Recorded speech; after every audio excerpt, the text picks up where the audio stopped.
Bayangkan kamu adalah karyawan kantoran biasa yang cuma punya satu hobi, membaca novel fantasi sampai larut malam. Suatu hari, tubuhmu yang lelah itu tiba-tiba dilanda rasa sakit yang tak tertahankan, dan saat mata terbuka lagi, kamu sudah berada di dunia novel favoritmu, tapi bukan sebagai protagonis yang keren. Bukan sebagai pangeran pertama, kedua, atau bahkan ketiga. Kamu terbangun di tubuh pangeran ketujuh, tokoh sampingan yang terkenal bejat, lemah, dan dijadwalkan mati secara tragis dalam waktu 3 tahun. Istana yang penuh tipu daya. Saudara-saudara yang haus kekuasaan.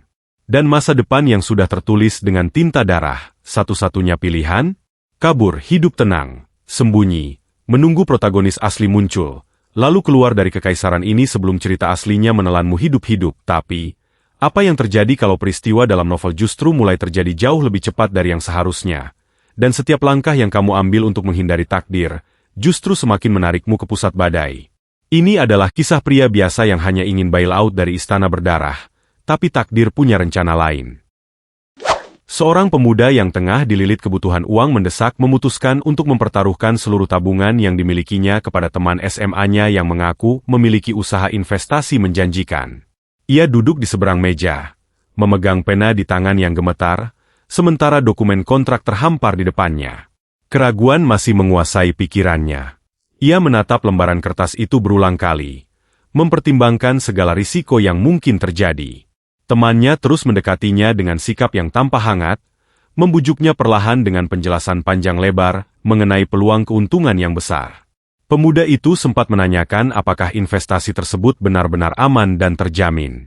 Namun jawaban yang didapat justru berupa bentakan yang tiba-tiba memaksa agar kontrak segera ditandatangani tanpa menunda-nunda lagi. Teman SMA-nya itu bersumpah tidak akan pernah menipu, karena mereka telah mengenal satu sama lain sejak masa sekolah. Ia menjelaskan secara rinci mulai dari jaminan pokok yang diklaim aman, mekanisme bunga majemuk yang terus berkembang, hingga berbagai proyeksi keuntungan yang seolah-olah sudah dihitung matang. Kata-kata manis terus mengalir, membujuk pemuda itu agar tidak menyia-nyiakan kesempatan emas ini. Di tengah bujukan tersebut, teman itu secara tiba-tiba menyinggung sebuah peristiwa kelam di masa lalu. Ia mengaku pernah menyaksikan sendiri saat pemuda itu menerima telepon dari tempat kerja di tengah pemakaman ayahnya, lalu terpaksa membungkuk hormat kepada bosnya dalam keadaan yang sangat menyedihkan dan penuh tekanan. Mendengar ayahnya disebut-sebut, amarah membara di dalam dada pemuda itu. Namun ia tidak berdaya untuk melawan. Ia hanya bisa menelan rasa sakit itu sendiri. Dengan harapan tipis bahwa niat baik yang diperlihatkan di hadapannya memang tulus, akhirnya ia menggerakkan pena dan menandatangani kontrak tersebut. Begitu tanda tangan selesai dibubuhkan, teman SMA-nya itu menatapnya dengan pandangan sinis yang menyeringai licik, seolah semua rencananya telah berhasil. 2 tahun berlalu, kehidupan pemuda itu telah hancur total. Suatu malam, ia terbatuk dan muntah-muntah hebat di dalam toilet sempit tempat tinggalnya yang kumuh. Muntahannya dipicu oleh cemilan murah yang sudah lama dibelinya dan disimpan tanpa kepedulian. Ia kini adalah lelaki biasa berumur 28 tahun yang tinggal di Korea Selatan, menjalani hidup yang jauh dari kata layak. Penyebab utama kehancurannya adalah teman SMA yang pernah menerima investasinya.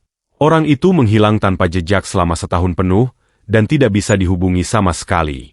Uang yang ditanamkan lenyap, hutang menumpuk bagai gunung, dan ia hanya mampu bertahan hidup dengan cara yang sangat menyedihkan. Dalam kehidupan yang gelap gulita itu, satu-satunya hiburan yang tersisa adalah membaca novel berjudul Dark Heather. Ia telah membacanya lebih dari 100 kali hingga saat ini. Setiap halaman, setiap alur, setiap tokoh sudah hafal di luar kepala. Namun anehnya, novel itu selalu memberikan pesona baru setiap kali dibuka. Bagi dirinya, membaca Dark Heather adalah pelarian paling melegakan di tengah kehidupan sampah yang ia jalani. Malam itu pun ia kembali membuka novel yang sudah lusuh, membenamkan diri ke dalam dunia fantasi yang jauh lebih indah daripada kenyataan.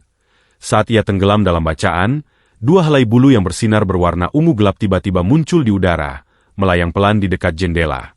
Ia menatapnya dengan bingung, mempertanyakan apakah itu hanya bulu gagak hitam biasa yang terbawa angin. Namun sebelum ia sempat memahami, darah menyembur deras dari hidung dan mulutnya. Tetesan merah mengotori halaman-halaman novel yang terbuka di pangkuannya. Rasa sakit yang luar biasa menusuk jantungnya. Napasnya menjadi sesak. Ia merasakan kematian mendekat dengan cepat. Dalam kondisi sekarat itu, ia pasrah sepenuhnya. Kehidupan sampah yang telah dijalaninya selama ini membuatnya menerima ajal yang sia-sia tanpa perlawanan. Ia berpikir bahwa mungkin kematian adalah akhir yang terbaik. Namun di detik-detik terakhir, sesuatu yang aneh terasa mendidih dari dalam dirinya. Hal terakhir yang muncul di pikirannya justru wajah teman SMA yang telah menghancurkan hidupnya. Wajah bajingan yang selalu tersenyum licik. Ia terdiam, membiarkan kesadaran memudar. Di sekelilingnya, bulu-bulu berwarna ungu gelap semakin banyak beterbangan. Tubuhnya mulai mengeluarkan aura gelap yang pekat. Dengan pandangan yang semakin kabur, ia sempat melihat sesuatu yang samar-samar menyerupai pemberitahuan yang muncul di udara, sebelum segalanya menjadi hitam. Tiba-tiba tubuh pemuda itu tersentak keras di atas kasur yang terasa jauh lebih empuk dan mewah dari yang biasa ia kenali. Napasnya memburu, dada berdegup kencang, dan seluruh tubuhnya basah oleh keringat dingin. Dalam kebingungan yang luar biasa, ia mulai bertanya-tanya dalam hati apakah semua yang baru saja dialaminya hanyalah mimpi buruk yang terlalu nyata. Ia berusaha mengingat-ingat apa yang terjadi sebelum mata ini tertutup, namun ingatan itu terasa retak dan kabur. Seolah ada sesuatu yang menariknya paksa dari dunia sebelumnya. Ia duduk perlahan, tangan menekan sprei yang terasa lembut namun asing. Pandangan matanya mulai menjelajahi sekeliling ruangan. Tempat ini sama sekali tidak familiar. Dinding-dinding tinggi dengan ornamen ukiran rumit, furnitur kayu antik yang terlihat tua namun tetap mewah. Rasa asing semakin menguat. Ia bertanya-tanya di mana dirinya berada sekarang. Tidak ada satupun benda yang mengingatkannya pada kamarnya yang sederhana. Tidak ada tanda-tanda kehidupan modern yang biasa ia lihat setiap hari. Tanpa sadar, ia menoleh ke arah jendela besar di sisi ruangan. Di luar sana, di atas ranting-ranting pohon yang berdiri kokoh di bawah langit malam, hinggap sekumpulan burung gagak dalam jumlah yang tidak sedikit. Mereka semua diam memandangi ke dalam ruangan dengan mata merah menyala yang tajam dan menusuk. Tatapan itu terasa mengerikan. Seolah burung-burung itu sedang mengamati setiap gerak-gerik tubuhnya dengan penuh perhatian yang tidak wajar. Suasana menjadi semakin mencekam ketika salah satu burung gagak tiba-tiba mengepakkan sayapnya dengan kuat dan terbang lurus ke arah jendela, seakan ingin masuk ke dalam. Tubuh pemuda itu membeku sejenak sebelum rasa takut menguasainya sepenuhnya. Ia tersentak ke belakang, hampir saja berteriak meminta tolong. Namun suaranya tertahan di tenggorokan karena keterkejutan yang terlalu besar. Burung gagak itu sudah berada begitu dekat. Suaranya yang serak dan mengerang terdengar jelas di samping telinganya, membuat bulu kuduknya berdiri. Dalam hati ia bertanya-tanya mimpi buruk apa yang sedang dialaminya kali ini. Dengan suara burung gagak yang terus mengerang di dekat telinga, ia berharap sekali bisa segera terbangun dari mimpi mengerikan ini, kembali ke tempat yang ia kenal, jauh dari burung-burung dengan mata merah yang menatapnya seolah ingin menelan jiwa. Namun tiba-tiba perilaku burung gagak itu berubah sepenuhnya. Dari yang semula agresif dan menakutkan, burung itu menjadi tenang.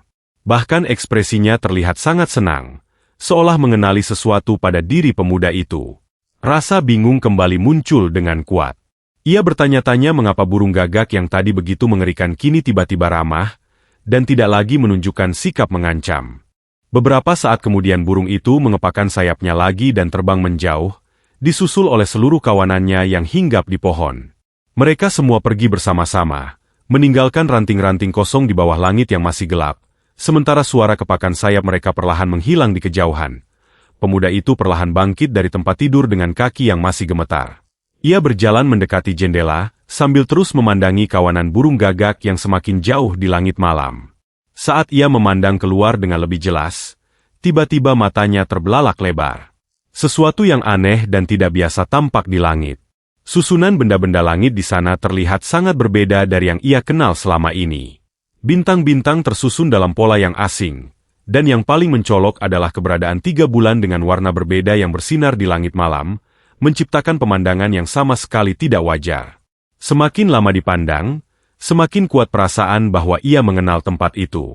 Seolah pernah melihatnya di suatu tempat, di suatu kisah yang pernah ia baca berulang kali hingga hafal di luar kepala. Dengan hati yang semakin berdebar kencang, ia menundukkan wajah dan memandang refleksi dirinya pada kaca jendela.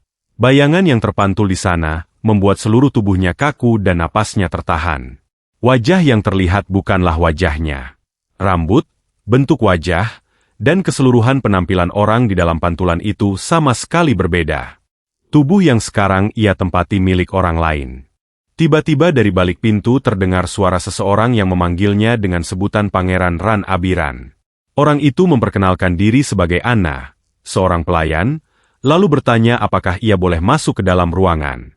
Mendengar panggilan itu, wajah pemuda itu langsung penuh kepanikan. Ia menjawab dengan tergesa-gesa meminta agar pintu jangan dibuka dulu.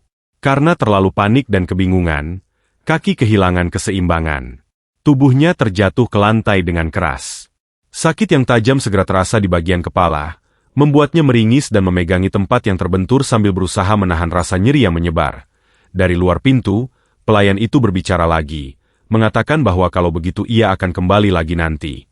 Suara langkah kaki perlahan menjauh, meninggalkan pemuda itu sendirian di dalam ruangan dengan kepala yang masih berdenyut dan pikiran yang kacau. Setelah beberapa saat berusaha menenangkan diri dan mengatur napas, dugaan yang sejak tadi muncul di benaknya semakin kuat dan semakin masuk akal. Tempat ini kemungkinan besar adalah dunia novel yang telah ia baca berkali-kali, hingga hampir hafal setiap detailnya. Dunia yang dikenal dengan nama Dark Heather. Dan tubuh yang sekarang ia rasuki adalah tubuh Pangeran Ketujuh Kekaisaran, yang bernama Pangeran Ran Abiran. Ia mengingat dengan jelas nasib pangeran itu di dalam cerita. Pangeran Ketujuh tersebut adalah tokoh yang dipandang remeh, seorang pangeran yang dianggap sampah dan ditakdirkan mati dengan cara yang menyedihkan di bagian awal kisah.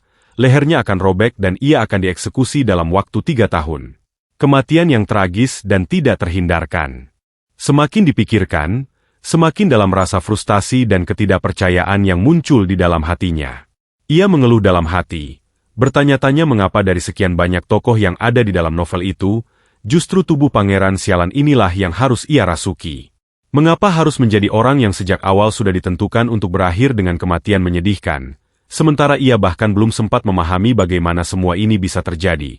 Seseorang tiba-tiba memasuki kamar yang kusam itu tanpa menunggu izin. Pria yang baru saja menyadari dirinya berada di dalam tubuh orang lain langsung menegang. Orang yang datang memanggilnya dengan gelar Pangeran Ketujuh. Begitu nama Sein terucap, pria itu terkejut hebat. Ia mengenal nama itu dengan jelas dari novel yang pernah dibacanya berkali-kali. Sein adalah ajudan pribadi milik Ran Abiran, sang pemilik asli tubuh ini. Sein menatapnya dengan wajah yang tampak cemas. Ia datang karena merasa khawatir setelah mengetahui pangeran melewatkan makan malam. Sebagai bentuk perhatian, ia telah menyiapkan hidangan sederhana untuk dibawa ke kamar. Di belakang Sein, pelayan muda bernama Anna berdiri dengan tubuh sedikit membungkuk, membawa nampan berisi makanan. Pria di dalam tubuh Ran Abiran memaksa dirinya untuk tetap tenang. Hal pertama yang harus dilakukannya adalah berpura-pura menjadi Abiran yang sesungguhnya, setidaknya untuk saat ini. Ia berusaha meniru sikap pemilik tubuh sebelumnya dan menyatakan bahwa kondisinya sudah jauh lebih baik. Sein terlihat lega mendengar jawaban itu. Ia kemudian memerintahkan Anna untuk segera menyiapkan meja agar pangeran bisa makan. Anna bergerak dengan sangat hati-hati. Tangannya gemetar hebat saat menatap piring, mangkuk, dan peralatan makan di atas meja kayu yang sudah mulai lapuk. Abiran mengamati setiap gerak-gerik pelayan itu. Ia bertanya-tanya dalam hati mengapa gadis muda itu tampak begitu ketakutan, hingga tubuhnya bergetar terus-menerus. Pandangannya kemudian beralih ke hidangan yang disajikan. Makanan itu terlihat pucat, hambar, dan hampir menyerupai sisa makanan yang biasanya diberikan kepada anjing. Aroma yang tercium pun jauh dari selera. Abiran lalu meminta Anna untuk menyerahkan teko minuman kepadanya, karena ingin menuang sendiri. Saat tangan Anna yang masih gemetar mengulurkan teko porselen itu, sesuatu yang tidak diinginkan terjadi. Teko terlepas sedikit dari genggamannya. Air panas tumpah menyebar di permukaan meja, mengalir cepat ke tepi, lalu jatuh membasahi lantai kayu. Anna langsung panik luar biasa. Wajahnya memutih dan matanya membelalak penuh teror. Ia berlutut di lantai dan memohon maaf berulang-ulang dengan suara yang nyaris menangis, seolah-olah sebuah bencana besar telah terjadi. Abiran hanya menatap adegan itu dengan bingung. Ia tidak mengerti mengapa sebuah kecelakaan kecil, seperti menumpahkan air dianggap sebagai kesalahan yang pantas dihukum mati. Anna terus membersihkan genangan air di lantai dengan kain yang ada sambil terus mengulang permintaan maafnya tanpa henti. Saat melihat reaksi ketakutan yang berlebihan itu, Ingatan tentang sosok asli Ran Abiran muncul dengan jelas di benak pria itu. Pemilik tubuh ini adalah seorang sampah sejati. Ia terbiasa menghancurkan apa saja yang ada di sekitarnya setiap kali merasa kesal. Kekerasan adalah jawaban pertama baginya. Bahkan ketika hanya merasa sedikit buruk hati, ia mampu membunuh pelayan hanya karena kesalahan sepele seperti ini. Dalam novel Darkheader, Ran Abiran digambarkan sebagai vilen terburuk di bagian awal cerita. Sosok yang dibenci dan ditakuti bahkan oleh orang-orang terdekatnya. Sein yang berdiri di sisi meja, memperhatikan reaksi tenang dari pangeran. Ia mengira bahwa pangeran mungkin memang sedang sakit sehingga tidak bereaksi dengan kemarahan seperti biasanya.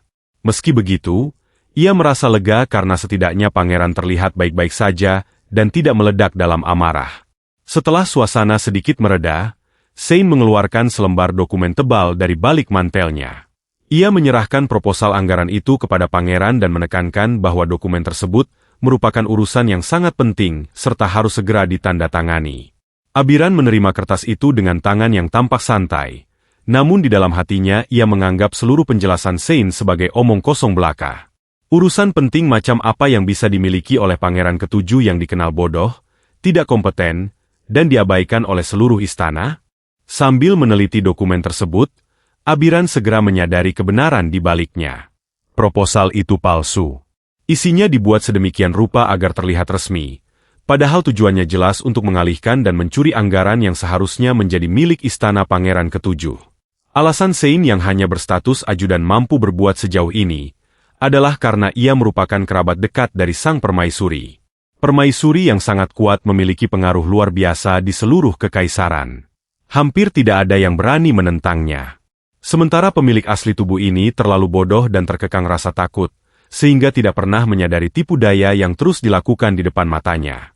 Pria itu berpikir sejenak. Untuk saat ini, lebih baik ia tidak melenceng terlalu jauh dari alur cerita asli. Perubahan kecil saja bisa menimbulkan efek yang tidak terduga di kemudian hari. Karena itu, ia memutuskan untuk menandatangani dokumen tersebut seperti yang diharapkan. Setelah melihat tanda tangan itu, Sein menyeringai tipis. Ia kemudian menyindir dengan nada merendahkan bahwa mungkin pangeran sudah lupa cara memberi tanda tangan yang benar. Hal itu sangat memalukan bagi seorang keturunan keluarga kekaisaran. Abiran menahan amarah yang naik ke kepala. Bahkan seorang pangeran darah biru bisa diejek secara terang-terangan oleh seorang ajudan di depan pelayan. Dalam hati ia mengutuk nasibnya sendiri. Mengapa ia harus merasuki tubuh sampah seperti Ran Abiran? Pangeran ketujuh yang tidak berguna dan ditakdirkan mati secara menyedihkan dalam waktu tidak lama lagi. Sein kembali mengejek dengan nada merendahkan, menekankan bahwa justru karena keadaan seperti itulah pangeran ketujuh sangat membutuhkan kehadirannya. Menurutnya, pangeran tidak perlu memikirkan apapun sama sekali dan cukup menandatangani saja semua dokumen yang sudah disiapkan di hadapannya. Pria yang merasuki tubuh Abiran terkejut keras mendengar perkataan itu. Seketika ingatannya melayang jauh pada ucapan seorang teman yang pernah diucapkan dengan nada dan kalimat yang sama persis. Ucapan itulah yang pada akhirnya menghancurkan seluruh hidupnya, membuatnya terjerumus dalam utang, kehilangan segalanya, dan hidup dalam kehinaan hingga titik terakhir. Kalimat yang keluar dari mulut Sein kini identik dengan kata-kata yang dulu membuatnya hancur. Rasa kesal yang mendalam langsung menguasai dirinya. Ia merasa tidak ada bedanya sama sekali dengan kenyataan pahit di mana dirinya dulu hanya dimanfaatkan tanpa ampun oleh orang yang dipercayainya. Tekad baru pun muncul dengan kuat di dalam dadanya. Ia tidak akan membiarkan dirinya hidup seperti itu lagi di dunia ini. Dengan sikap yang tiba-tiba tenang dan terkendali, ia kemudian menunjuk ke arah tumpukan dokumen anggaran yang tergeletak di meja. Ia menyatakan bahwa ada sesuatu yang aneh di dalamnya. Menurut pengamatannya, anggaran tersebut jelas-jelas hanya membuang-buang uang tanpa alasan yang masuk akal sama sekali. Sein terlihat terkejut mendengar pemikiran yang baru saja diutarakan oleh sosok yang selama ini ia anggap bodoh dan mudah dikendalikan itu. Setelah beberapa saat diam, Sein mengaku sepertinya salah menilai kemampuan pangeran. Senyum licik muncul di wajahnya saat ia mengalihkan perhatian ke meja makan yang penuh hidangan, mengatakan bahwa makanan sudah hampir dingin. Ia meminta Abiran untuk menandatangani dokumen itu terlebih dahulu. Baru setelah itu ia akan memeriksanya ulang dengan lebih teliti. Belum selesai Sein mengulangi kalimat yang paling dibenci Abiran, bahwa pangeran tidak perlu memikirkan apapun dan cukup menandatangani saja, Tiba-tiba teko air minum yang berada di meja terbang menghantam wajah Sein dengan keras. Teko itu jatuh ke lantai dan pecah berkeping-keping, menyebarkan air ke segala arah. Pelayan yang menyaksikan kejadian itu langsung panik dan tidak tahu harus berbuat apa. Sein yang baju dan tubuhnya basah kuyup, kacamata jatuh dari wajahnya, menatap Abiran dengan bingung dan bertanya apa yang terjadi. Abiran menjawab dengan tenang bahwa ia meminta maaf karena tangannya tergelincir. Di dalam hatinya, ia mengingat bahwa dirinya sudah membaca novel asli lebih dari 100 kali, sehingga tentu saja ia tahu segalanya tentang dunia ini. Memang benar Sein adalah kerabat permaisuri, namun hubungan darah itu sangat jauh hingga permaisuri sendiri bahkan tidak tahu tentang keberadaan Sein. Sein bertanya sekali lagi mengenai apa yang baru saja dilakukan pangeran. Tanpa menjawab langsung, Abiran tiba-tiba membalikan meja yang penuh dengan makanan. Piring, gelas, hidangan, dan segala isinya berhamburan ke lantai dengan suara gemerincing yang keras. Sein terlihat sangat terkejut dan tidak percaya dengan apa yang terjadi di depan matanya. Di dalam hati, Abiran bertekad bahwa ia tidak akan mati diam-diam seperti di cerita aslinya. Ia kemudian menjelaskan bahwa tangannya tergelincir karena Sein mengalihkan perhatiannya. Dengan tegas ia menekankan bahwa seharusnya Sein yang bertanggung jawab penuh atas anggaran yang bermasalah itu. Kenyataan bahwa ia dilahirkan tanpa apa-apa, diabaikan kemanapun ia pergi, dan hanya hidup dengan membawa kerugian, membuat pria itu semakin bertekad menolak menjalani kehidupan seperti itu lagi. Dengan memanfaatkan seluruh pengetahuan yang ia miliki dari novel, serta kekuatan yang melekat pada tubuh Pangeran Ketujuh, ia bertekad akan bertahan hidup dengan cara apapun. Tatapan dingin menghiasi wajah Abiran saat ia menyuruh Sein membersihkan lantai yang kini kotor berantakan akibat makanan yang berserakan di mana-mana. Keluarga kekaisaran di kekaisaran ini dipandang sebagai dewa yang hidup di antara manusia. Segala sesuatu yang ada di dunia ini seolah-olah diciptakan semata-mata untuk mereka. Mereka memiliki kemampuan spesial yang hanya mengalir dalam darah keluarga kekaisaran, kemampuan yang membuat mereka berada di atas segala makhluk biasa. Rambut pirang mereka yang indah dan berkilau menjadi ciri yang paling mencolok, membuat setiap anggota keluarga itu terlihat bagai inkarnasi dewa yang turun ke bumi. Mereka adalah simbol tertinggi dari kebangsawanan itu sendiri, sosok-sosok yang tak tergoyahkan dan tak tersentuh. Pemerintahan yang mereka jalankan dianggap sangat adil dan indah, membawa ketertiban serta kesejahteraan bagi seluruh wilayah kekuasaan. Namun pandangan itu berubah total ketika berbicara tentang Pangeran Ketujuh. Sosok itu dianggap sampah yang memalukan. Ia dikenal bodoh, memiliki temperamen yang buruk, dan yang paling mencolok adalah rambut hitamnya yang mengerikan. Rambut hitam itu sama sekali tidak mencerminkan kebangsawanan kekaisaran. Ia hanyalah bajingan menyedihkan yang selalu bersikap penuh kehati-hatian dan ketakutan setiap kali berada di dekat anggota keluarga kekaisaran lainnya. Setidaknya itulah pandangan ajudan Sein terhadap Pangeran Abiran selama ini. Wajah Sein terlihat sangat kesal. Di ruang yang agak kusam di istana Pangeran Ketujuh, Pangeran Abiran duduk santai di kursinya sambil memegang cangkir minuman. Ia tampak tenang, bahkan sedikit menikmati situasi yang ada. Di depan pangeran itu, Sein sedang berjongkok membersihkan pecahan teko minuman yang berceceran di lantai. Pecahan keramik itu tersebar luas, dan sisa cairan yang tumpah membuat lantai menjadi basah serta kotor. Sein mengumpulkan pecahan demi pecahan dengan gerakan cepat namun penuh kejengkelan. Ia mengelap lantai berulang kali, memastikan tidak ada sisa pecahan yang tersisa, lalu membersihkan noda cairan hingga lantai kembali mengilap. Proses pembersihan itu memakan waktu cukup lama, dan setiap detiknya menambah rasa kesal di wajah Sein. Setelah akhirnya selesai membersihkan semuanya, Sein berdiri tegak dengan wajah masih menunjukkan rasa tidak senang. Ia kemudian meminta izin untuk pamit dan meninggalkan ruangan. Namun tiba-tiba, tanpa peringatan sama sekali, Pangeran Abiran melemparkan kembali minumannya tepat di depan kaki Sein. Cairan itu memercik ke segala arah, membasahi lantai yang baru saja dibersihkan dengan susah payah. Wajah Sein semakin menunjukkan kejengkelan yang mendalam. Ia menatap pangeran dengan pandangan yang jelas, mempertanyakan maksud di balik tindakan tersebut. Pangeran Abiran hanya menjelaskan dengan tenang bahwa Sein harus mulai melatih dirinya untuk menghadapi hal-hal seperti ini, karena itu adalah bagian dari tugasnya sebagai ajudan. Kemudian ia memerintahkan Sein untuk membersihkan kekacauan itu lagi, kali ini dengan lebih cepat dan lebih efisien. Sein menghela napas panjang sambil menahan amarah. Ia menyebutkan bahwa tingkah Pangeran Abiran hari ini terasa sangat aneh dibandingkan hari-hari sebelumnya. Ia merasa bingung harus menyampaikan laporan seperti apa kepada permaisuri mengenai perubahan sikap pangeran yang tiba-tiba ini. Di dalam pikirannya, Abiran merasa jengkel mendengar ancaman yang samar itu. Sein bahkan tidak memiliki akses langsung untuk berbicara dengan permaisuri, namun masih saja berusaha mengancamnya dengan cara seperti itu. Abiran menyadari bahwa tindakan-tindakannya sejauh ini belum cukup untuk menyadarkan Sein tentang perubahan yang terjadi. Ia memutuskan untuk meluruskan semuanya sekarang juga agar Sein tidak menjadi gangguan di kemudian hari. Abiran lalu memanggil pelayan Anna yang sedang berada di dekat pintu. Dengan tatapan sinis yang tajam, ia memerintahkan Anna untuk menutup kedua telinganya dengan rapat. Ia menjelaskan bahwa percakapan yang akan terjadi bukanlah sesuatu yang pantas didengar oleh pelayan seperti dirinya.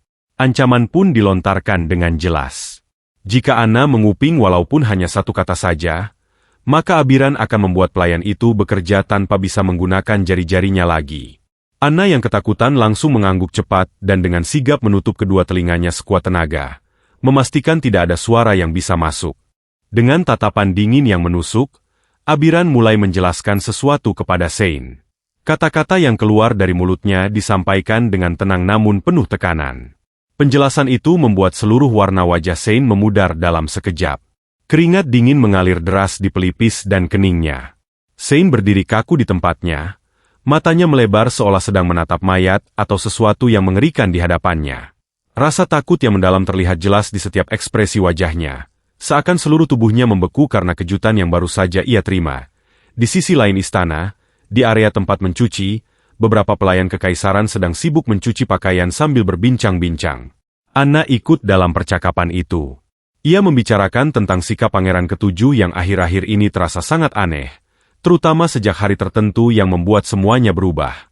Pelayan-pelayan lain pun mengangguk setuju dengan apa yang dikatakan Anna. Mereka juga merasakan perubahan yang sama. Pangeran itu semakin menakutkan dibandingkan sebelumnya. Namun di balik rasa takut itu, mereka merasa lega karena akhir-akhir ini jarang sekali berpapasan dengannya. Pangeran Abiran masih belum keluar dari tempat tinggalnya dan hanya menghabiskan waktu di dalam istana saja, sehingga kesempatan untuk bertemu dengannya menjadi semakin sedikit. Salah seorang pelayan kemudian mengingatkan Anna tentang jadwal bersih-bersih yang seharusnya ia kerjakan sekarang.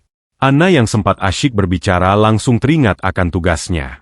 Wajahnya berubah panik seketika, dan ia segera menyiapkan diri untuk kembali bekerja.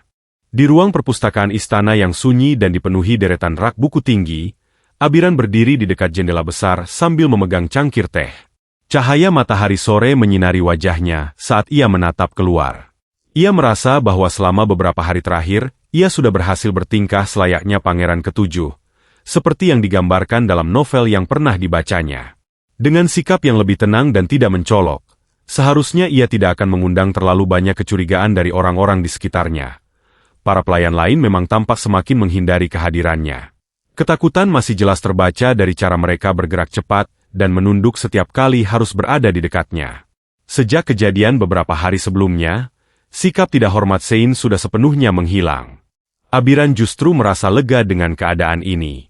Ia sama sekali tidak ingin lagi mengalami situasi di mana ia harus melemparkan teko ke arah seseorang. Dengan gerakan santai, Abiran menyeruput tehnya sekali lagi. Rasa hangat minuman itu membuatnya semakin rileks. Alasan utamanya bisa bersikap tenang seperti ini adalah karena waktu yang masih tersisa masih cukup panjang. Masih ada 1 tahun penuh hingga alur cerita asli novel itu dimulai, dan masih ada 3 tahun sebelum ia harus menghadapi kematian yang digambarkan di dalamnya. Ia masih ingat dengan sangat jelas hari saat ia secara tidak sengaja menemukan sebuah buku novel berjudul Daek Heder di sudut jauh perpustakaan umum. Novel itu sangat ia sukai hingga ia membacanya berkali-kali. Karena waktu sebelum kemunculan protagonis dan dimulainya cerita masih panjang, Abiran memutuskan untuk menikmati masa senggangnya dengan sikap yang lebih elegan dan tanpa terburu-buru. Pandangan Abiran tertuju ke langit yang cerah di luar jendela. Angin sepau-sepau masuk melalui celah jendela yang sedikit terbuka. Tiba-tiba ia merasakan sesuatu yang aneh dari tubuhnya sendiri.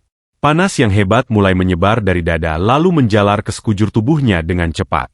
Rasa panas itu semakin intens, hingga membuatnya kesulitan berdiri tegak. Gelas yang digenggamnya jatuh dan pecah berkeping-keping di lantai kayu. Tidak lama kemudian tubuhnya tersungkur. Rasa sakit yang ia rasakan sangat berbeda dari kematiannya sebelumnya. Kali ini sekujur tubuhnya terasa seperti sedang dibakar dari dalam, seolah-olah api menyala di bawah kulitnya. Dari luar ruangan terdengar suara Anna yang meminta izin untuk masuk membersihkan ruangan. Namun Abiran tidak sanggup mengeluarkan suara sama sekali. Tubuhnya semakin melemah.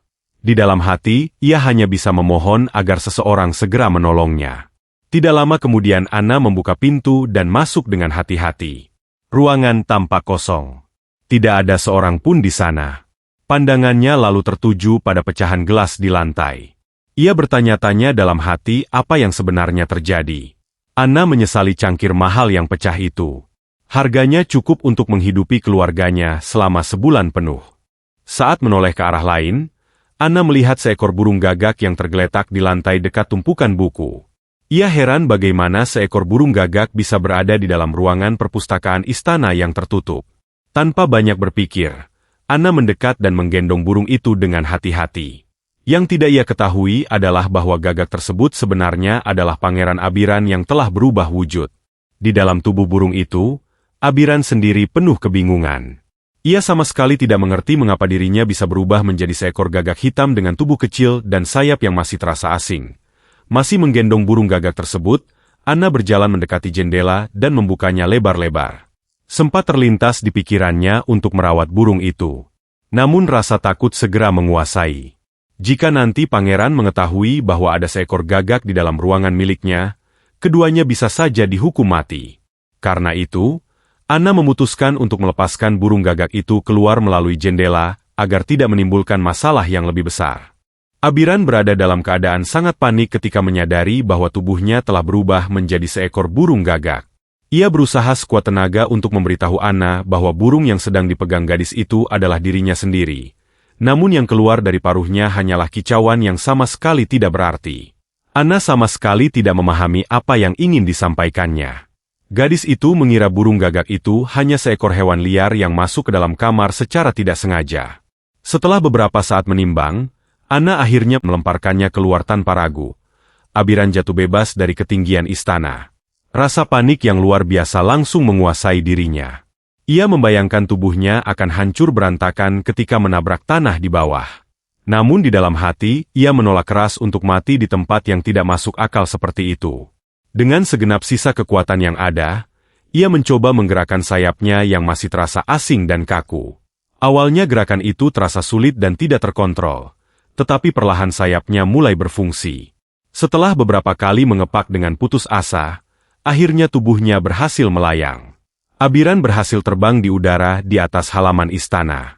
Ia terbang dengan penuh kehati-hatian sambil terus memikirkan, apakah suatu saat nanti ia masih bisa kembali ke wujud manusia. Waktu terus berjalan hingga malam tiba. Abiran berhasil kembali ke istana dan mendarat di kamarnya.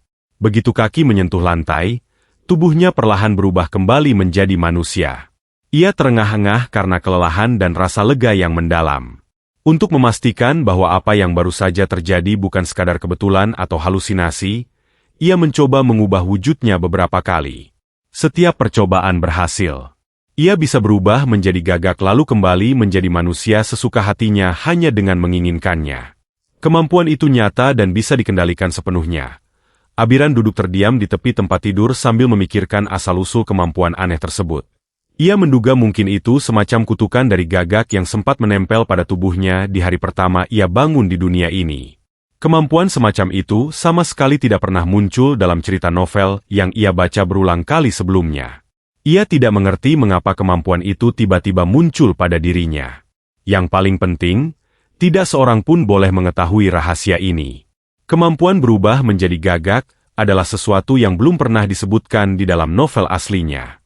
Jika diketahui orang lain, kemampuan itu sangat berpotensi mengacaukan seluruh alur perkembangan cerita yang sudah ia ketahui dengan baik. Di tengah lamunannya yang panjang, dari luar kamar terdengar suara seseorang yang memanggil namanya. Orang itu memberitahu bahwa ritual sore akan segera dimulai dan memintanya untuk segera bersiap. Abiran tersadar dari pikirannya. Ia menyadari bahwa hari yang sudah lama ia ketahui dari novel itu akhirnya tiba juga. Setiap sebulan sekali kaisar dan saudara-saudara kandung utama berkumpul untuk melaksanakan ritual yang mereka anggap sakral. Mereka menyebutnya ritual. Padahal sebenarnya itu hanyalah tes untuk menentukan suksesi tahta. Tentu saja Pangeran Ketujuh sama sekali tidak dianggap sebagai salah satu kandidat. Ia hanya diikutsertakan karena statusnya sebagai anggota keluarga kekaisaran, bukan karena dianggap memiliki peluang. Bagi Abiran, perasaan menyaksikan langsung peristiwa yang sebelumnya hanya ia baca di halaman novel terasa sangat berbeda. Segala sesuatu menjadi lebih nyata dan menekan. Ia duduk di bagian paling ujung meja panjang di dalam ruang upacara. Penampilan para pangeran lainnya terasa sangat menyilaukan. Rambut pirang mereka berkilau di bawah cahaya lampu istana, membuat mereka terlihat seperti tokoh-tokoh utama yang memang layak menjadi pusat perhatian.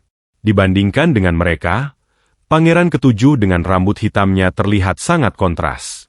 Ia merasa tidak jauh berbeda dengan seekor gagak yang gelap di antara sekumpulan burung berwarna cerah. Orang yang duduk di hadapan Abiran menunjukkan sikap yang sangat merendahkan sejak awal. Ia adalah Pangeran ke-8 yang bernama Salos Abiran, adik tiri Ran yang berusia 17 tahun. Dari cara bicaranya dan ekspresi wajahnya, jelas sekali bahwa Salos tidak menganggap Ran sebagai kakak sama sekali. Salos terus mengeluarkan kata-kata kasar dan menghina, menyebut Ran sebagai bajingan dungu yang berani mengangkat kepala tanpa rasa malu di hadapan saudara-saudaranya yang lebih unggul. Ia juga menanyakan apakah sampah rendahan seperti Ran sudah kehilangan kemampuan untuk berkata-kata. Ran tidak memberikan jawaban apapun. Ia hanya menghela napas pelan sambil menunduk sedikit. Dalam hati ia menganggap bahwa baik dirinya maupun Salos hanyalah vilen kecil yang muncul sebentar dalam cerita. Tokoh sampingan yang tidak memiliki peran besar sebelum akhirnya disingkirkan. Melihat Ran yang tetap diam dan tidak merespons, Salos semakin marah. Ia memukul meja dengan keras sebagai bentuk kejengkelannya yang tidak tertahankan, karena tidak mendapatkan reaksi apapun dari kakak tirinya yang ia anggap remeh. Tiba-tiba di tengah suasana tegang ruang pertemuan keluarga kekaisaran, putri pertama menghampiri Salos dan menepuk pundaknya dengan gerakan yang tenang namun penuh otoritas. Ia menyampaikan bahwa sebagai saudara kandung, Salos dan Ran seharusnya menjaga hubungan yang akrab serta saling mendukung. Sekaligus ia menegaskan dengan tegas bahwa menimbulkan keributan di hadapan Yang Mulia Kaisar merupakan tindakan yang sama sekali tidak pantas dan melanggar tata krama istana. Salos yang tersadar akan posisinya segera membungkuk dan meminta maaf dengan sikap patuh. Dari tempat duduknya yang berada di posisi paling belakang, Ran mengamati dengan seksama. Ia mulai menyadari bahwa susunan tempat duduk seluruh pangeran dan putri telah diatur secara ketat sesuai urutan hierarki. Semakin cerah warna rambut seseorang, semakin tinggi pula kedudukan serta kekuatan yang dimilikinya. Kekuatan itu disebut manis, sebuah energi unik yang hanya mengalir dalam darah anggota keluarga kekaisaran. Manis menjadi penentu utama status, pengaruh, dan masa depan setiap anggota keluarga kerajaan. Berbeda mencolok dengan saudara-saudaranya yang memiliki rambut berwarna terang hingga keemasan, pemilik asli tubuh Pangeran Ketujuh ini dilahirkan dengan rambut hitam legam. Ia adalah satu-satunya anggota keluarga kekaisaran yang terlahir tanpa manis sama sekali. Tidak mengherankan bila sepanjang hidupnya sikap Pangeran Ketujuh selalu buruk, penuh penolakan, dan dianggap sebagai aib keluarga. Keberadaannya hampir tidak dianggap penting dalam struktur kekuasaan istana. Suasana di dalam ruangan berubah total ketika puncak manis dari seluruh dunia itu tiba. Yang Mulia Kaisar memasuki ruang pertemuan dengan kehadiran yang menekan. Semua yang hadir, tanpa terkecuali, segera berdiri dan memberi hormat dengan penuh ketundukan. Sang Kaisar tidak membuang waktu. Ia langsung membuka acara pertemuan resmi agar tidak ada waktu yang terbuang sia-sia. Dengan gerakan tenang dan penuh otoritas, Kaisar meletakkan tangannya di atas meja panjang yang berada di tengah ruangan. Meja tersebut merupakan artefak kuno berupa batu biru yang ditinggalkan oleh Prasa, Kaisar pertama kekaisaran. Begitu manis dialirkan ke dalamnya, artefak itu langsung mengukur jumlah manis milik penggunanya secara akurat. Indikator pengukurannya bersifat sangat intuitif. Cahaya yang terpancar saat Kaisar mengalirkan manisnya memanjang hingga ujung meja, menandakan jumlah manis yang luar biasa besar dan tiada tandingannya di seluruh kekaisaran. Yang Mulia kemudian menyatakan bahwa siapapun yang ingin menantang dan mengukur manisnya dipersilakan maju. Pangeran pertama segera mengacungkan tangan dan menyatakan kesediaannya. Memang tidak ada aturan tertulis yang ketat mengenai siapa yang boleh mengikuti ritual tersebut. Namun secara tradisional hanya pangeran pertama yang selalu maju. Sebab begitu peringkat manisnya terukur, hampir mustahil digeser oleh siapapun di kemudian hari. Jumlah manis setara dengan besarnya kekuatan seseorang. Melalui ritual ini, pangeran pertama secara berkala memamerkan posisinya di hadapan seluruh anggota keluarga, menunjukkan dengan jelas siapa yang berada di puncak hierarki kekuatan saat ini sekaligus memperlihatkan siapa yang pantas menjadi kaisar berikutnya. Ketika pangeran pertama berdiri dan mengalirkan manisnya ke dalam artefak tersebut, tiba-tiba terjadi sesuatu yang sama sekali tidak terduga. Dari mulutnya menyembur banyak sekali darah. Darah terus mengalir deras, hingga membasahi lantai di sekelilingnya. Orang-orang di sekitarnya langsung panik. Teriakan meminta dokter segera dipanggil memenuhi ruangan. Di tengah kekacauan total itu, hanya pangeran ketujuh yang berdiri diam dan paham persis apa yang sebenarnya terjadi. Berdasarkan pengetahuannya tentang alur cerita asli, pangeran pertama akan mati tidak lama lagi. Tanda kematiannya adalah darah yang menyembur dari sekujur tubuhnya, seperti yang sedang terjadi saat ini. Peristiwa yang seharusnya baru terjadi 6 bulan kemudian kini datang jauh lebih cepat. Hal itu menandakan bahwa cerita utama sudah dimulai, dan timeline dunia novel telah bergeser secara drastis. Manis adalah kekuatan istimewa yang mengalir di dunia ini, sebuah anugerah langka yang hampir selalu muncul pada keluarga kerajaan dan keturunan langsung mereka. Setiap pemilik manis memiliki bentuk kemampuan yang berbeda-beda, bergantung pada bakat bawaan dan darah yang mengalir dalam tubuhnya. Pangeran pertama menguasai water manis yang mampu mengendalikan aliran air dengan kekuatan besar, sementara pangeran kedua menguasai fire manis yang membakar dengan intensitas tinggi. Hasil pengukuran manis pangeran pertama pada hari itu telah menjadi keputusan final yang tak bisa diganggu-gugat lagi. Dari ukuran yang tercatat, kekuatan yang mampu ia keluarkan hanya cukup untuk menutupi sedikit lebih dari setengah meja pengujian. Angka itu masih masuk akal jika dihitung berdasarkan timeline asli, sebab masih tersisa waktu 6 bulan lagi sebelum kejadian besar yang seharusnya terjadi. Menurut jalan cerita novel yang sudah dikenal, pangeran pertama belum seharusnya mengalami batuk darah dalam setengah tahun ke depan. Protagonis utama pun baru akan muncul setelah peristiwa itu. Namun realitas kini telah bergeser. Pertanyaan menggelayut di udara mengenai bagaimana pangeran ketujuh bisa berubah menjadi burung gagak. Dalam novel asli, ia bukanlah karakter yang memiliki kemampuan menggunakan manis sama sekali. Sebuah kemampuan yang tidak pernah ditampilkan di dalam cerita justru muncul setelah pria asing merasuki tubuh pangeran ketujuh. Apakah semua itu benar-benar hanya kebetulan, atau ada sesuatu yang lebih dalam yang sedang mengubah alur dunia ini? Setelah acara pengukuran manis berakhir, pangeran pertama dikuasai amarah yang tak tertahan. Ia menghancurkan hampir semua barang yang ada di dalam kamarnya. Ia merasa bahwa sebelum hari itu segalanya masih berjalan seperti biasa. Namun semenjak pengukuran manis selesai, setiap kali ia mencoba mengaktifkan kekuatan tersebut, tubuhnya langsung terasa sangat panas, seolah api menyebar dari dalam. Kekhawatiran mulai menggerogoti pikirannya, bahwa ia mungkin tidak akan mampu menggunakan manis lagi. Ia menolak menerima kenyataan itu.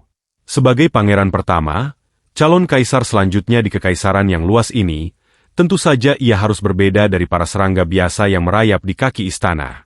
Status dan darahnya seharusnya menjamin keunggulan mutlak. Ia mencoba menenangkan diri dengan merokok. Asap tebal mengepul di udara kamar yang berantakan. Dalam kepalanya ia berharap bahwa setelah beristirahat sejenak, semuanya akan kembali normal seperti semula. Tubuhnya akan dingin kembali, manisnya akan mengalir lancar, dan posisinya sebagai pewaris tahta akan tetap kokoh tanpa ancaman. Tiba-tiba sosok seseorang muncul di dalam ruangan yang seharusnya dijaga ketat. Orang itu menghampiri pangeran pertama dan mengingatkan bahwa jika ingin terus hidup, sebaiknya ia mulai berhenti merokok. Pangeran pertama terkejut hingga hampir melompat dari kursinya.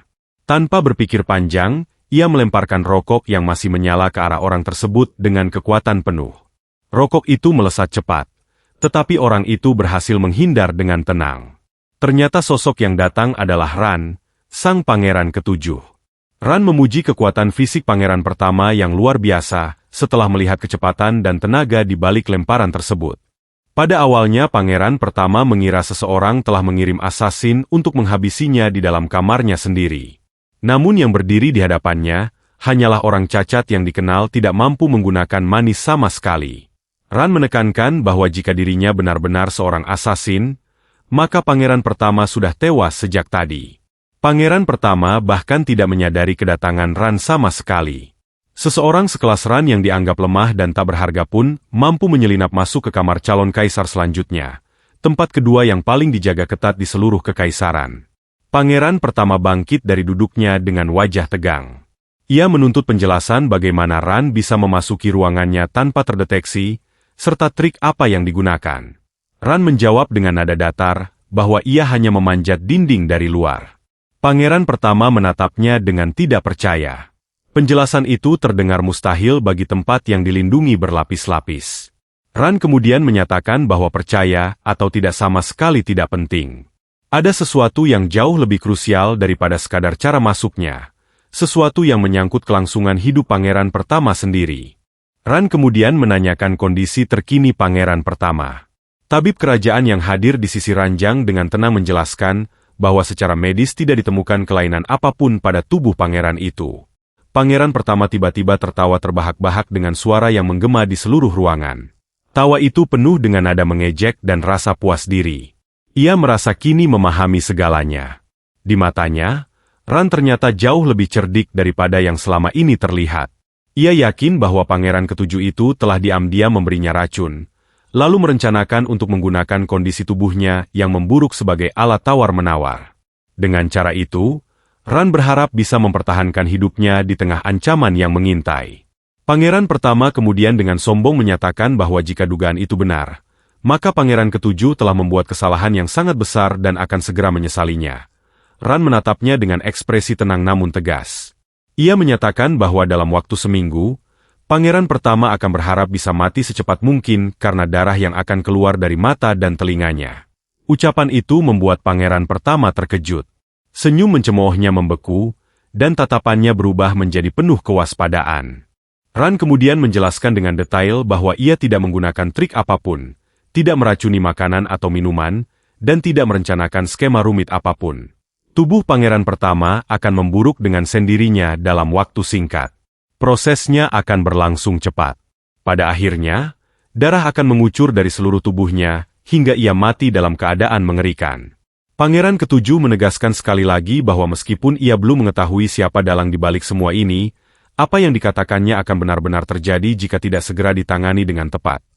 Setelah menyampaikan peringatan itu, Ran berubah wujud menjadi seekor burung gagak hitam. Dengan gerakan lincah, ia terbang keluar melalui jendela kamar pangeran pertama, meninggalkan istana di belakangnya.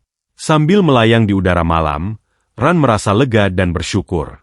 Karakter pangeran pertama ternyata masih sama persis seperti yang digambarkan dalam novel. Ia tetap berpikiran pendek, mudah emosi, dan pengecut. Bahkan saat Ran meninggalkan kamar, pangeran pertama tidak sempat menyuruh siapapun untuk mengikutinya atau mengawasinya. Kecerobohan itu memberi ruang gerak yang luas. Untuk saat ini, Ran bisa memanfaatkan pangeran pertama sesuka hati tanpa khawatir diganggu. Sambil terus terbang tinggi di atas atap-atap istana dan menembus malam yang gelap, Ran merenungkan kemampuan barunya. Berubah menjadi burung gagak ternyata sangat praktis. Dengan bentuk itu, ia bisa bergerak tanpa terdeteksi, melewati penjagaan ketat, dan menjelajahi tempat-tempat yang jauh lebih luas daripada yang ia bayangkan sebelumnya. Kemampuan ini membuka banyak kemungkinan. Karena sedang berada di luar istana, terlintas di pikirannya untuk mengunjungi suatu tempat tertentu yang sudah lama ingin ia datangi. Beberapa hari kemudian, di suatu pagi yang tenang di dalam istana kekaisaran, pelayan Anna berdiri di depan pintu kamar Ran. Di tangannya, ia membawa nampan berisi makanan yang masih hangat. Wajahnya penuh kekhawatiran. Pangeran ketujuh sudah tidak keluar dan tidak menyentuh makanan selama 2 hari penuh. Jika sesuatu yang buruk terjadi pada Ran di dalam kamar itu, maka sebagai pelayan yang paling dekat dengannya, ia akan langsung dituduh sebagai pelaku. Hukuman yang menanti bisa sangat berat, bahkan mengancam nyawanya sendiri. Dengan tangan yang sedikit gemetar, ia terus berdiri di depan pintu, ragu-ragu apakah harus mengetuk atau menunggu lebih lama lagi. Anna langsung menggedor pintu kamar pangeran ketujuh dengan sangat kuat dan berulang kali sambil berteriak memanggilnya dengan nada penuh kepanikan. Suara gedokan itu menggema di sepanjang koridor istana yang sepi, hingga akhirnya pintu terbuka.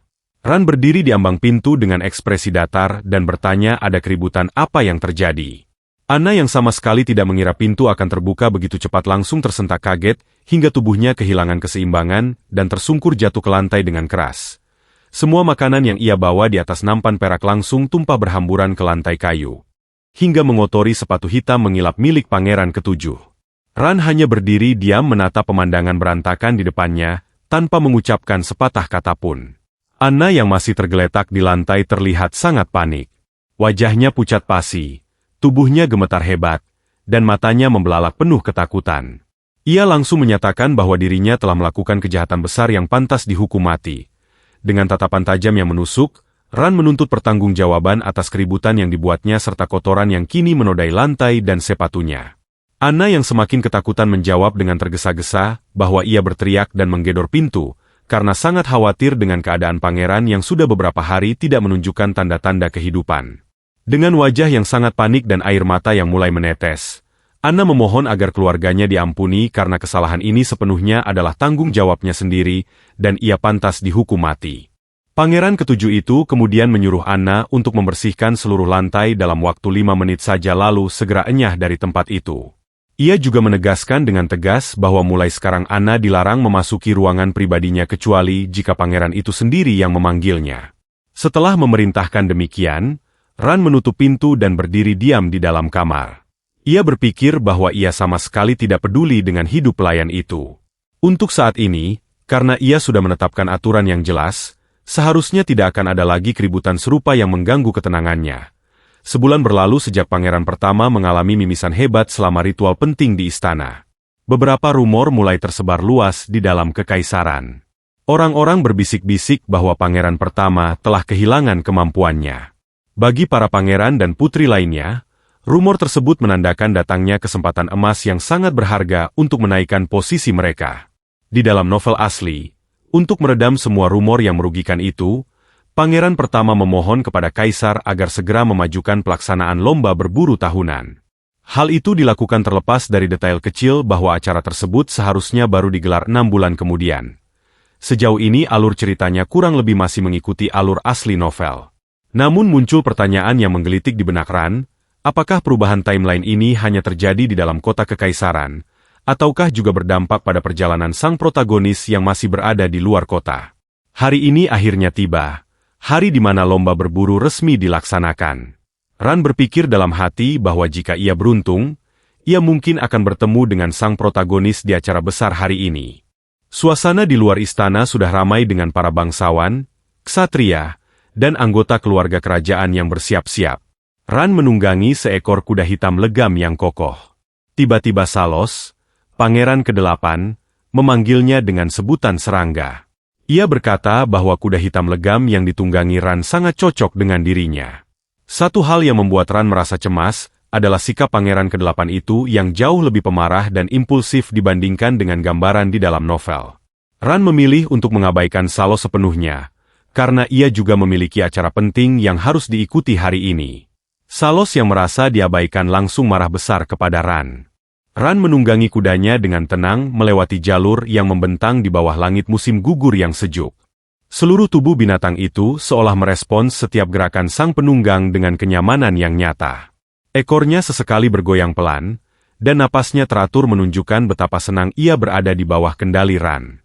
Di antara berbagai pilihan kuda yang tersedia bagi anggota keluarga kekaisaran, Ran jauh lebih menyukai kuda hitam ini daripada kuda-kuda emas bermaneka keemasan yang biasanya menjadi simbol status tinggi.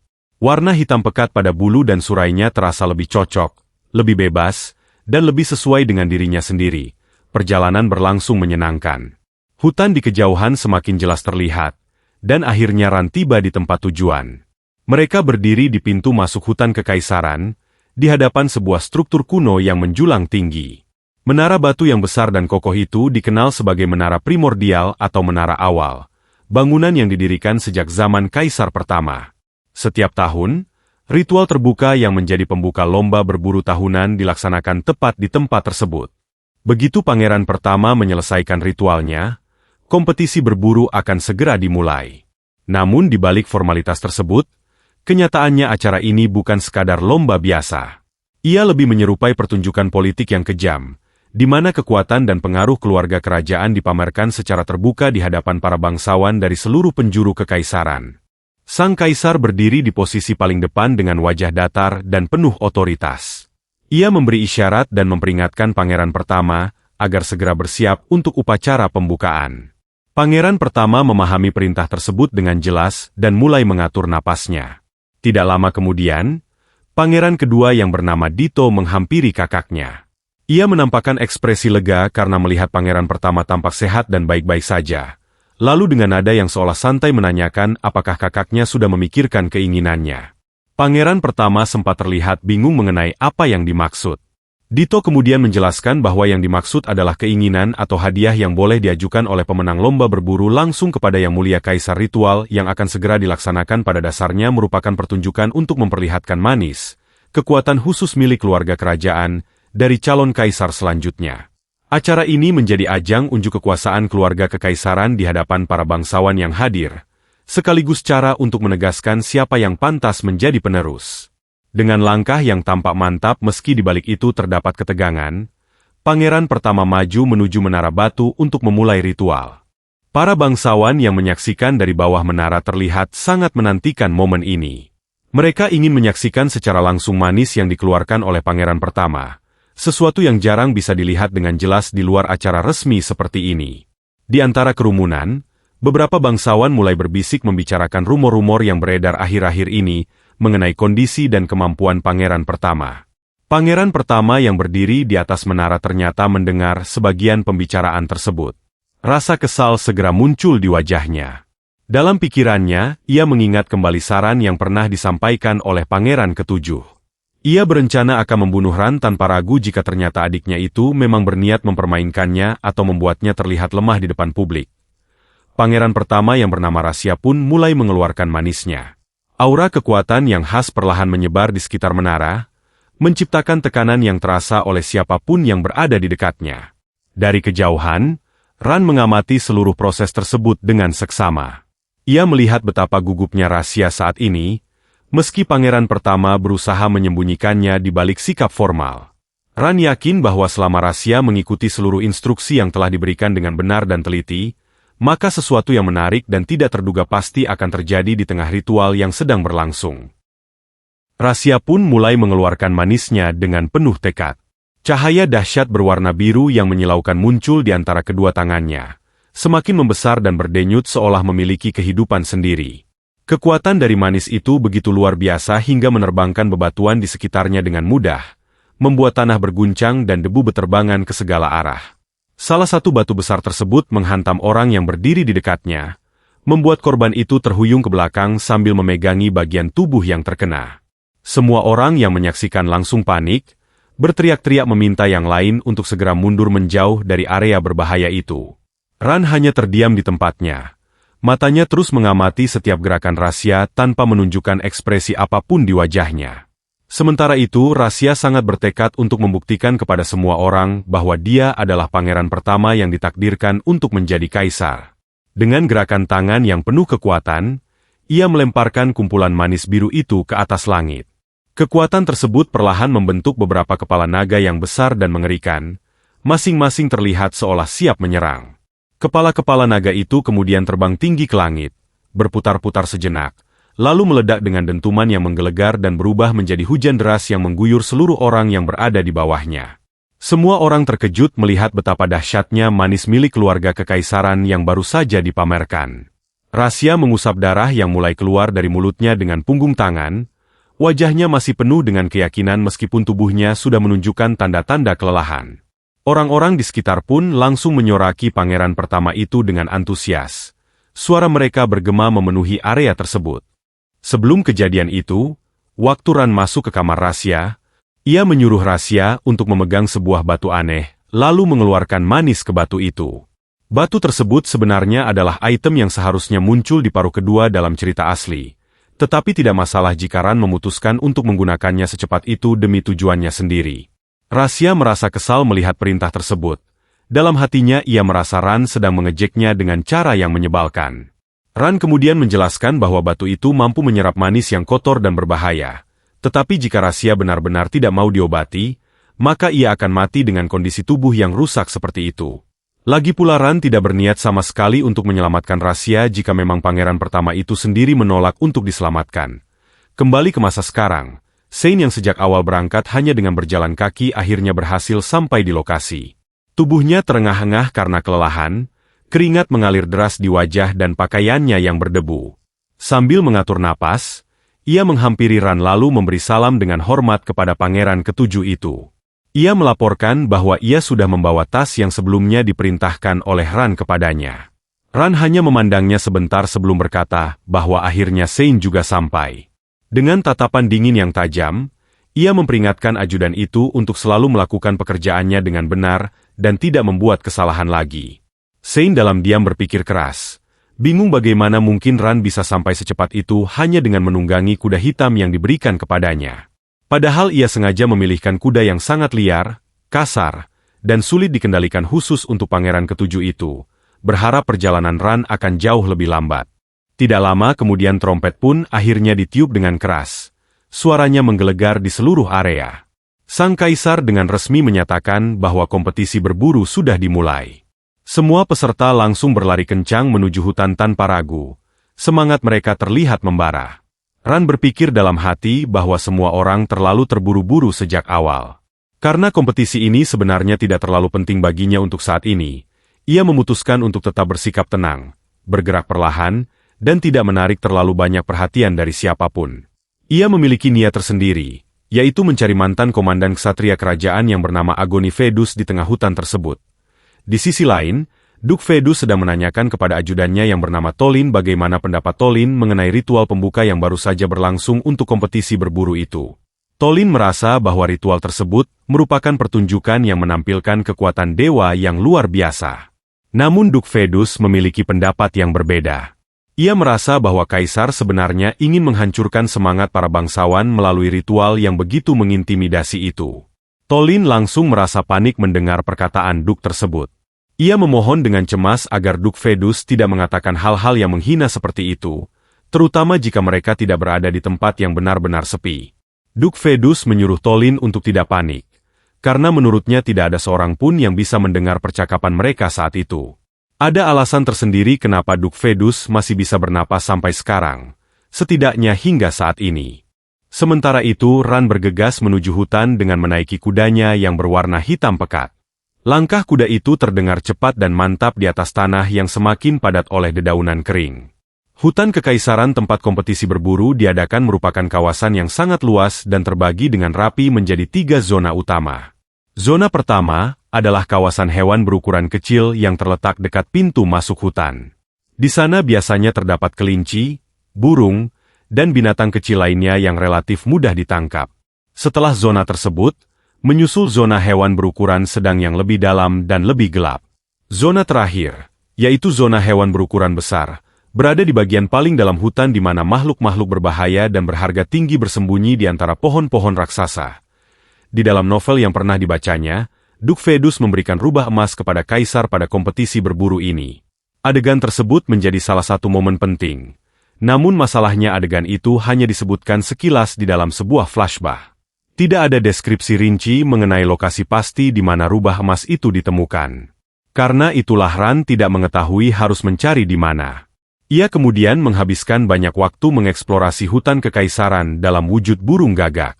Dari atas, ia mengamati setiap sudut hutan, setiap jalur, dan setiap jejak yang mungkin meninggalkan petunjuk. Rubah emas itu sangat sulit untuk ditemukan karena sifatnya yang liar dan jarang muncul. Ia harus mengerucutkan lokasinya secara sistematis. Ran mengingat bahwa dalam novel disebutkan Duke Vedus mencuci tangannya di aliran air pada malam sebelum perburuan dimulai. Dari petunjuk kecil itu, ia menduga bahwa lokasi rubah emas pasti berada di sekitar danau yang terletak di arah barat daya hutan.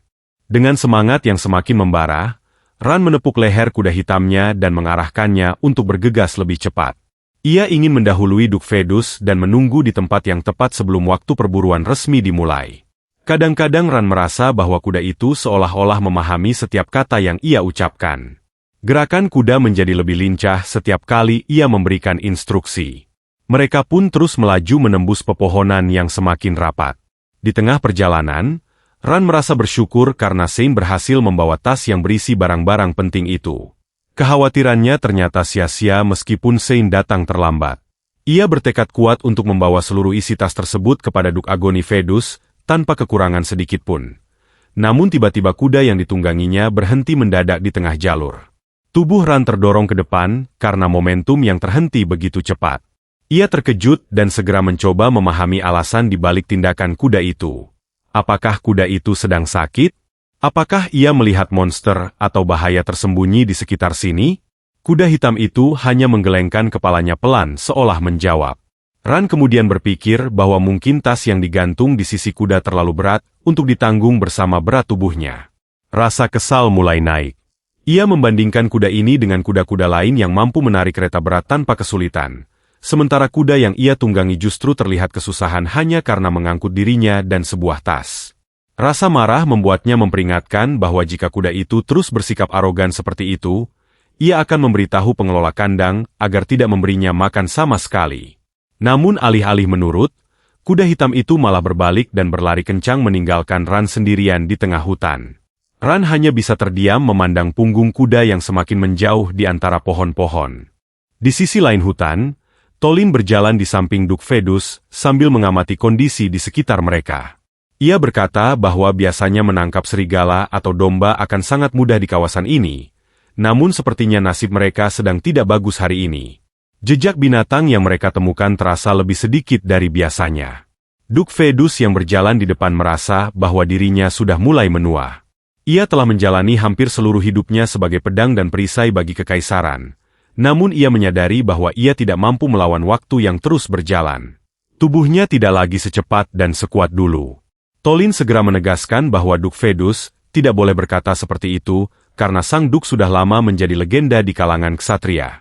Ia menambahkan bahwa Duk Fedus bahkan telah meraih banyak prestasi besar selama menjabat sebagai komandan ksatria kekaisaran. Namun Duk Fedus membantah dengan tenang dan menyatakan bahwa dirinya hanyalah orang tua yang sudah pensiun dan tidak lagi memiliki kekuatan seperti dulu. Duk Fedus kemudian menoleh kepada Tolin dan bertanya apakah ia pernah melihat keluarga kekaisaran dari dekat. Tolin menjawab bahwa ia hanya pernah melihat mereka dari kejauhan selama upacara-upacara resmi.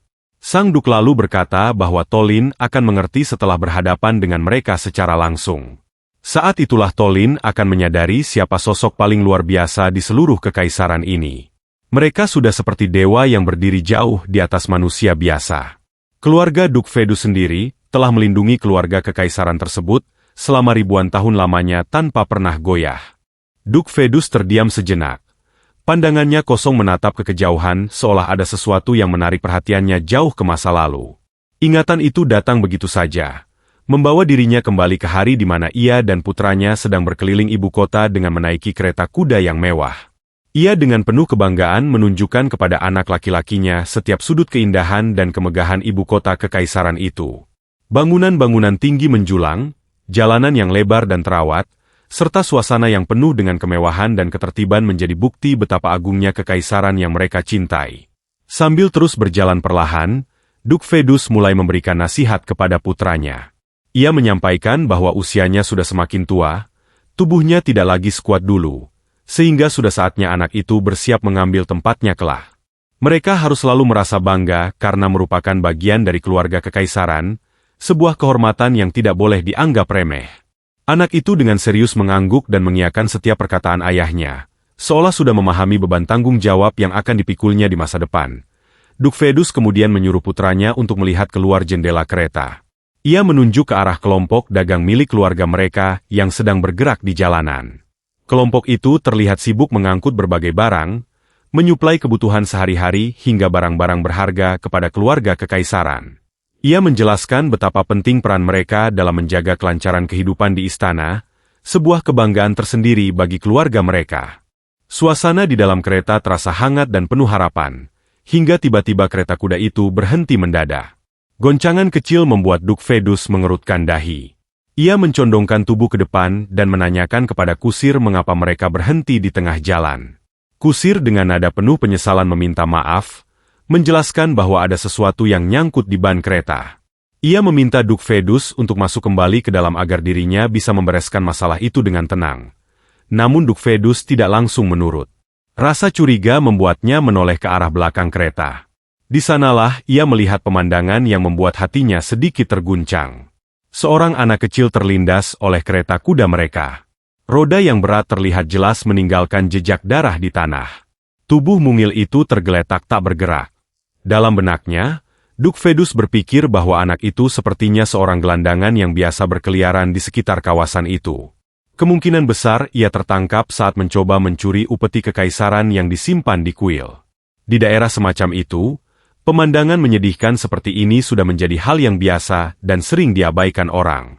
Dari dalam kereta, suara putranya terdengar bertanya ada apa di luar. Anak itu juga ingin keluar untuk melihat sendiri.